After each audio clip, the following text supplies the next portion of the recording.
Hello everybody, my name is Nathan. Welcome back. Hearts found for New Orders America. Let's continue on from where we last left off. We've done it. I don't know how. If you said yesterday, I mean yesterday my time, not yesterday as of you watching this. If we would have won in Indonesia, I would have said that you were a madman. I would have said that you were crazy. Yeah, here we are. We've done it somehow. I don't know, but we're happy to see it.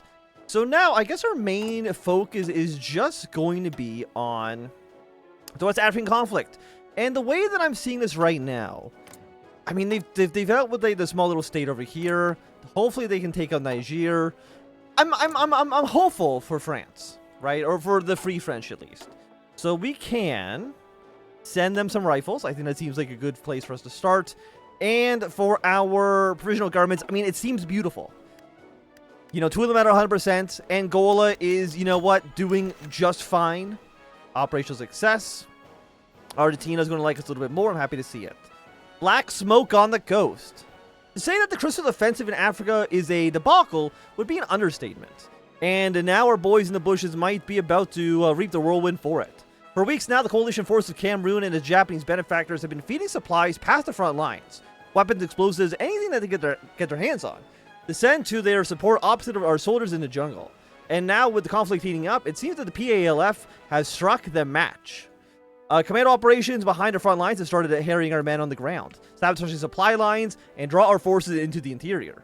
U.S. forces are already at a crucial stage trying to contain the whole mess. If neither of our boys are able to counter the guerrilla fighters on their flank, which they certainly are, it can't be without pulling men away from the front lines. It'll take some time to counteract this, but we are going to need to buy time. Enough of it to rout the guerrilla forces so that we can maintain the main threat. The offensive will commence. All nations at war with the Cameroon African state will get no modifiers whatsoever. Excellent. I'm not too sure. I don't think that's on purpose. Not too sure. Maybe I didn't do the right events here. I'm not 100%. Anything else we can do with you and for equipment? I mean, it looks fine. We're at 10% now. The Crystal Offensive. And I can't send you volunteers as much as I wish I could. Okay, apparently I've messed this up. Would 19 men be enough to drive a stake directly into the heart of American imperialism in West Africa? Dudonde, in a safe house with 1,800 men, thought so. Quietly inserting a magazine into the rifle in his hands, he inhaled deeply, mentally preparing himself for what was to come.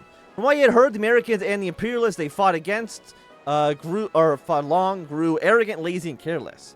It inspired a smirk on the young man. The enemies of Africa would not be prepared for what would happen. Moonlight touched down on the street below. Dudonde and the 18 men carefully raced throughout the city, one man after the other, until just after midnight they'd reach their destination. Just down the streets, standing in complete defilement on African soil, was the American embassy. Dudonde gritted his teeth, but he had to stick to the plan. When the coast was clear, he jogged to the embassy walls, guiding the backpack down his arm, and he set it firmly against the wall, opened it, and with the match, lit a fuse. Dudonde ran for cover. He cupped his hands over his ears and waited patiently. This was it. A second later, as if it was lightning struck a mere feet away, as a burst of light shone brightly through the streets, followed immediately was a thunderous eruption. The ground beneath Dudonde shook, and that was his cue. Quickly inspecting his rifle, he nodded at the other men beside him. What followed was a charge accompanied by the entourage of a determined cries through the whole of the embassy wall. Dudonde heard bullets was overhead as he huddled against cover. To his right, one of his comrades stood upright, and just a second later dropped his weapon and fell onto his back. In the heat of battle, Dudonde popped out, his rifle at his hip, and unloaded his magazine as the muzzle flashes appeared from the shadows. Doomed to die, they will be remembered by Africa. Is that did I fail something? I feel like because we had this. That's 8 days until you're ready to go. Maybe I didn't put enough effort into plus the government will increase by a moderate amount. Let's do this one again. Maybe I didn't spend enough points in Africa. I'm not too sure. Attention! Large enemy forces launch attack from nearby hills. Firebase Pegasus is under assault.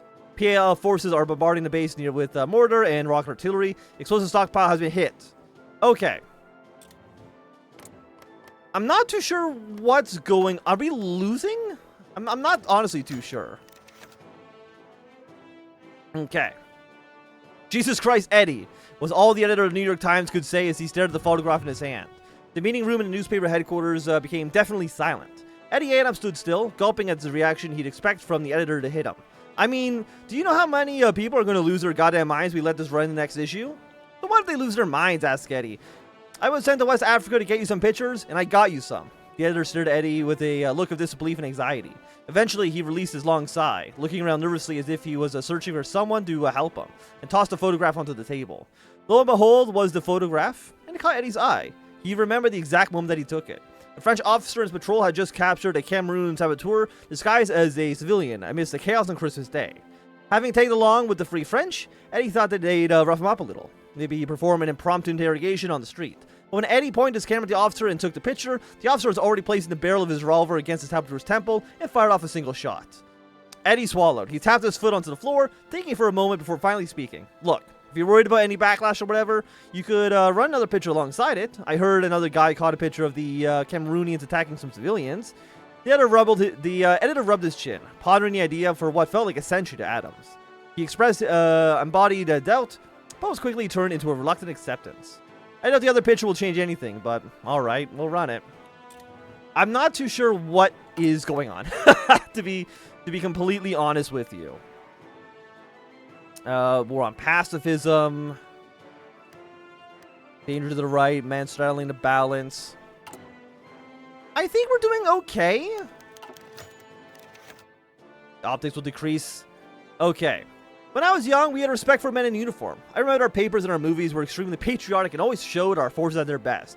We never feared our men would fail to beat the Kaiser, and we didn't tolerate the defeatists and pacifists who wanted us to stay out. But today's media world is a world of difference. I open up Life magazine, I see photos of Africans stumbling through ruins of their homes. And there was an entire photo montage of American soldiers dying from a helicopter mission, and his pilot breaking down in tears. There's not even any Americans on the field. I don't know where these photos are coming from. Even worse, I turn to television, I see wounded American soldiers getting on the camera, shoved in their faces. They did some sort of sick perversion. Back in the wars, we showed our air power as a point of pride. But now all they do is focus on the wreckage of all sort of negative commentary. So imagine my surprise when I open up Mercury News and I see a massive spread of dead Africans who made the decision to peddle in this filth. You in the media take picture after picture of dead bodies and argue it's all the fault of our young men overseas. No wonder we have so many draft dodgers and Jap lovers if this is what you print. I won't tolerate that you publishing this exploitative trash. You need to learn some journalistic ethics and tell the truth of what's going on here. And the Heirs of Babylon. Heirs of Babylon is a newly released fiction book detailing the alternate universe in which the Third Reich lost its struggle against the decadent capitalists West and the mongrel states of Russia after our beloved Führer was cut down by sniper bullets in 1935. Okay, what childish fantasy? Can I send troops? I mean, if you're gonna complain that there's a lot of dead Americans in West Africa, then at least let me send Americans over there to die. This will increase. So maybe we need to release the Bjorn. Release the aircraft carrier. Because aside from that, like, we're not even doing too much. The flesh failures. Always thought I was smarter than the average guy. But maybe we all think we're smarter than the average person. And I believe what the news said. Was what the president said. What everybody said. We were in West Africa because otherwise the Japs would take over. The Free French were fighting for freedom, and the PALF were a bunch of commie scum who would sell the place to the Japs, and I thought we were winning the war, kicking them in the shorts, and there were no way that they'd stand up to us. At least it was until I turned on television, and instead, the man from UNCLE, I saw a reporter hollowed behind a brick wall as gunshots rang out. I'm guessing because they're losing maybe some territory somewhere, and this is why we're getting these events. I gotta look away from the Christmas offensive. Suicide bombers attacking U.S. Embassy. I'm guessing that is the Christmas offensive. This universe is like Saigon offensive, or the offensive. I guess I should say. Okay.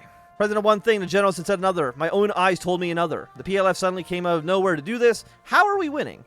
They were stronger than ever. We would beaten them months ago, but they had just enough men to catch us overwhelmingly by surprise. Can you like stop making people mad at me? What are we at right now? Optics is currently at 45. War Sport's going to go down. I mean, people still trust the government. So I'm happy with that.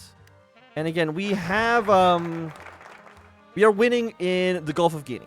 That's still on our side, even though it's still a bit of a complete mess.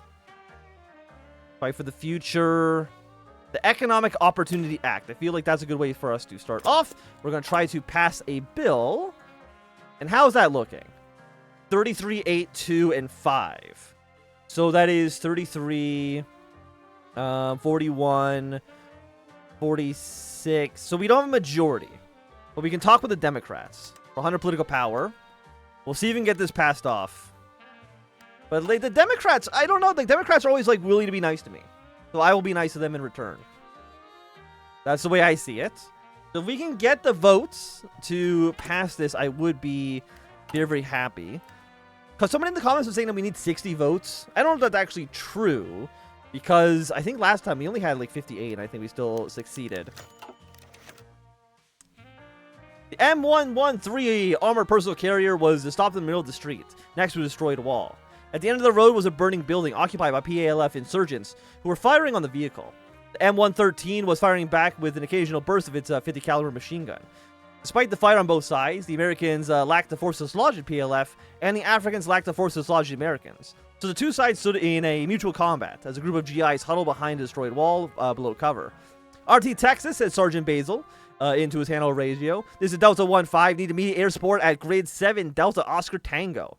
1-5, this is Delta Texas. Crackled the Huey pilot on the other end. Air support is not available at this time. Over. Fuck, screamed the normally stoic sergeant. Then he remembered that he needed to remain calm. Close his eyes. 4 seconds inhale, 4 seconds hold, 4 seconds exhale, 4 seconds hold. Box breathing, they call it.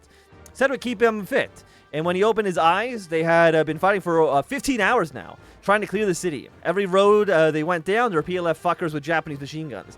Every time that meant a massive battle of bullets being sprayed. Even as the city crumbled and burned, the fighting did not stop.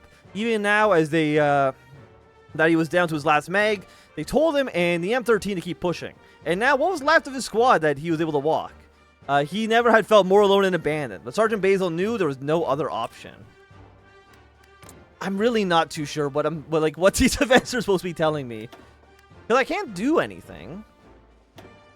Send oil shipments. Trust the government will increase by a small amount. We give some oil to our allies. Harass convoys. How much? We have 13 manpower. I guess we're going to release the burn. Right now, the war's escalated by 12%.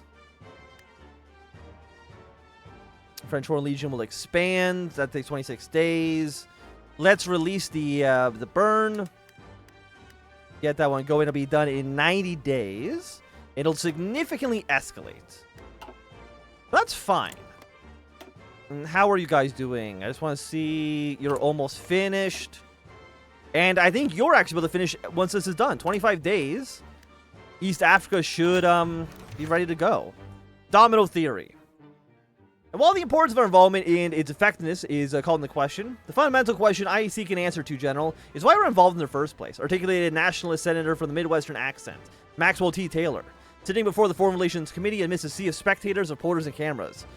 His glasses wrapped tightly around his face, and he sat down his pencil and looked up. Senator, he began sternly, the militant APALF, aided by Tokyo, seeks the destruction of the Free French and a total liberation of their territory, as demonstrated by the recent Christmas offensive. In accomplishing this, the position of the United States and Africa is undermined, while Japanese imperialism, invincible as it seems, is permitted to pursue future expansion. We defend the Free French for this very reason. Taylor leaned closer to the microphone as he spoke, hardly taking a breath. The senator merely scoffed and looked at his Democratic counterpart. But General, the Democrat began with a folksy drawl, is it wrong to say their involvement on behalf of the Free French furthers only their interest? Is it not their continued presence in West Africa that indicates European imperialism is a factor in this war? Taylor opened his mouth to speak, only to be cut off. Would you agree that, by some, as some have said, we have stepped into the shoes of a colonial power by assisting the European domination of Africans? The final question drew whispers from the crowd. Taylor swallowed, but he knew that he had to hold on fast. Removing his glasses, he placed them on the table and looked at the senator in the eyes. No, Senator, it is not accurate in my judgment. I would not consider anything you have said accurate depiction of the situation, said Taylor, unsure of himself. The senator, clearly irked, shuffled his papers in his hands. Can you please not make me lose political power? Thank you very much. I wish I could at least see what you were doing. How many troops are we at? 16. 17 for you. 7. I mean, the numbers feel like they should be very much in Free France's favor. I don't know how they are performing so poorly. I feel like they should be doing a lot better than they actually are. How many points do we generate here? Daily gain of 0.1. Oh, no, yeah, if we're getting 1 per day, that's actually pretty good. Allows us to send in more convoys. Allows us to, what is this one here? Reinforcements. Send oil shipments. I mean, I wouldn't say no to some oil shipments. That is for sure. Let's turn this off for now. We're sending the equipment over. And in a few days, this will be ready to go. We're at 9. I think we're going to fail this. Because this is 33. That's going to get us to the 42. 42, that's going to get us to the 49. We don't have the votes to pass this, unfortunately. So to the Nationalist, they're cooperative with the WWII coalition. Do I need to work with the Nationalists a little bit more? Ban recruitment drives. I honestly don't think that's going to be necessary. And yeah, you are not going to work. Because I need 175 political power, which I definitely do not have. Now, if Free France is able to clean this little pocket up, that'd be nice for us. I mean, because you're now a little pocket. This area up here in Niger is a little bit of a pocket. Are they technically... That's not the one I want to look at. Because Niger's not capitulated. It'd be nice if they were. 70 to 62k. If they can take Tierra, they can maybe get Niger to collapse. Which would be very, very nice for our side in the war. Senate 3 elections. And the presidential election season has begun. The primaries have concluded, the convention is over, and now the battle between the chosen candidates of the Republican Democrats and the National Progressive PAC will begin in earnest. While every electoral race... Okay, so this is, I think, the same thing as before. In the Class 3 elections. Fighting for you, help elect the NPP. You know what? If the RDC is still the underdogs, let's keep America strong and free. But does this affect the presidential election, or is this just? It's probably for both, huh?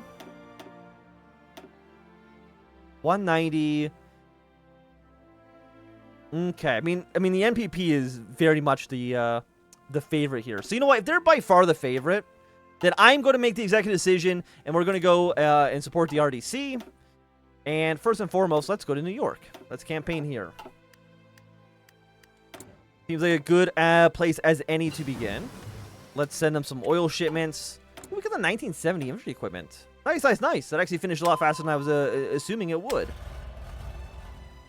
Anything here we can take? Sure, we'll take the super heavy tanks.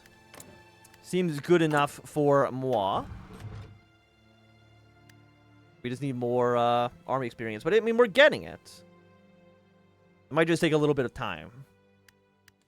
Yeah, we're getting 1 per day. We'll be ready to do this in 3 days. You're all looking pretty stable. I'm happy to see it. I don't think there's any reason to pull back troops. Like, I generally, I don't think there's ever a reason to actually do that. Okay. Misery. Okay, so that, I think, has failed.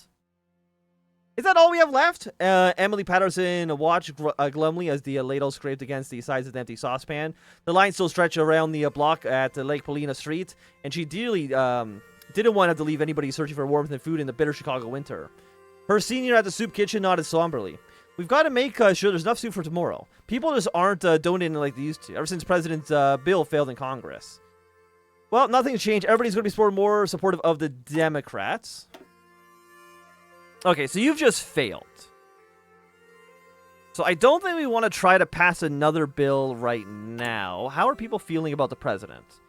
Danger to the right. We're still straddling the middle here. So you know what? Let's go to the racist prison system. 28 days on you. Seems pretty reasonable. We'll get that going. I'm a little disappointed that we lost a vote by 1 seat. Is there a way that I can see before I actually try to pass legislation how many people are actually supporting us? I don't think that there is. Like, I might be wrong. The OFN has given East Africa its independence. And there we go. Are you in? You were OFN partners, but you're not actually in the OFN, at least not yet. But we have successfully created some independent states. The East African Federation. We got Zambia. We've got Mozambique. We got Burundi, Rwanda, and Uganda. And then Kenya's doing their own thing over here. Okay. So you are socialist. You are liberal. Liberal. So I think you're mostly liberal, except for Mozambique. But that's fine. As long as you are all in my economic sphere, that's really what I'm looking for. But I will say, at least for right now, this is going to be a good time for us to end this episode. So if you enjoyed, thumbs up. And not enjoying, throw some down. You want to see more, subscribe, and goodbye.